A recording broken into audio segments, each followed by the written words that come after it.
नमस्कार मित्रांनो, modern farming and business या आपल्या यूट्यूब चॅनलवरती मी राज आपलं स्वागत करतो. मित्रांनो, आता लागला हिवाळा.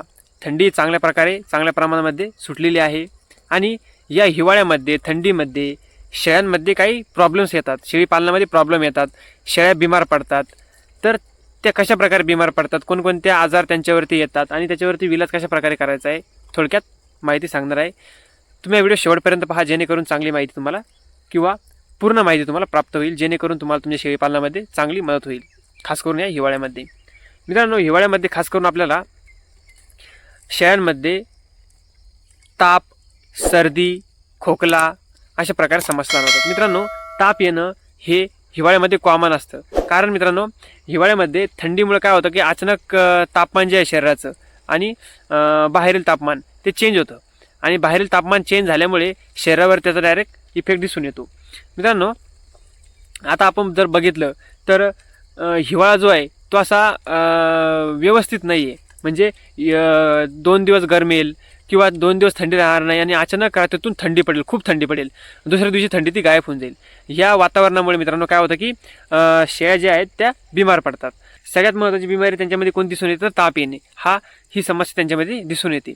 मग ताप आल्यावर काय करायचं आहे मित्रांनो, लवकरात लवकर इलाज आपला कशा प्रकारे करायचा आहे किंवा जे आपण म्हणतो इन्स्टंट ट्रीटमेंट ती काय करायची आहे. तर सगळ्यात महत्त्वाचं किंवा सगळ्यात गरजेचं आहे की आपल्याला पॅरासिटामॉल जी गोळी असते जे आपण खातो,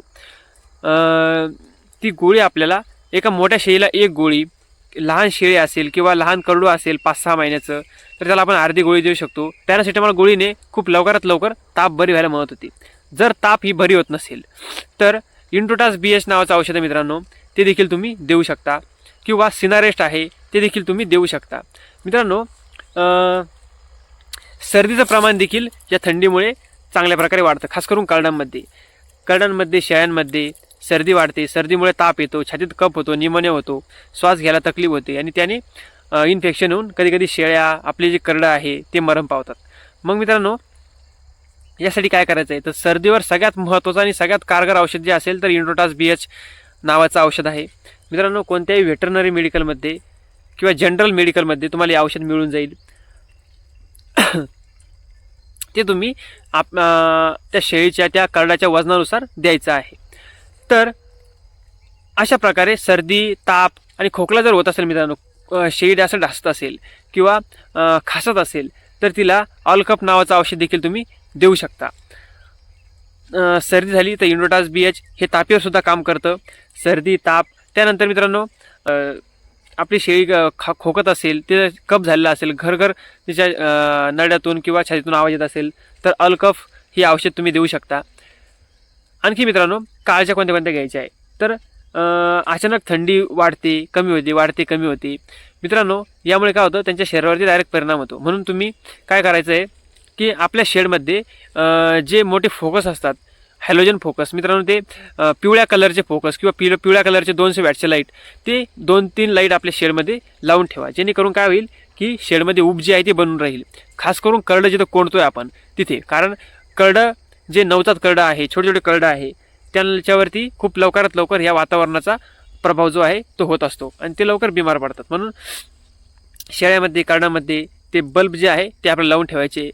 करडांना बसायला खास करून मित्रांनो खाली पोत्याची व्यवस्था जर करता आली आपल्याला तर ती करायची आहे. त्याने काय होईल तर ऊब बनून राहील आणि त्यांना जास्त थंडी वाजणार नाही. हे 2-3 कामं जर केले मित्रांनो आपण तर त्यांना थंडी कमी वाजेल आणि थंडी कमी वाजली तर जे बिमार पडायचे चान्स आहे ते कमी होऊन जाईल. आणि मित्रांनो, बिमार जर कदाचित पडले तर तुम्हाला मी सांगितलंच कशा प्रकारचे औषध द्यायचे आहे, तर ते तुम्ही आपल्या शेळ्यांना, आपल्या करडांना देऊ शकता. आणि मित्रांनो, आपल्या शेळ्यांची हिवाळ्यामध्ये काळजी घ्या. व्हिडिओ आवडल्यास व्हिडिओस लाईक करा. चॅनलवरती नवीन असाल तर अशाच माहितीपूर्ण व्हिडिओसाठी व्हिडिओच्या खाली सबस्क्राईब लिहिलेलं आहे त्यावरती क्लिक करून त्यानंतर घंटेचं चिन्ह येईल त्यावरती क्लिक करायचं आहे आणि त्याला ऑलवरती क्लिक करायचं आहे. याने काय होईल तर चॅनल सबस्क्राईब होऊन जाईल आणि अशाच पद्धतीचे नवनवीन आणि माहितीपूर्ण व्हिडिओ तुम्हाला दररोज पाहायला मिळत राहतील.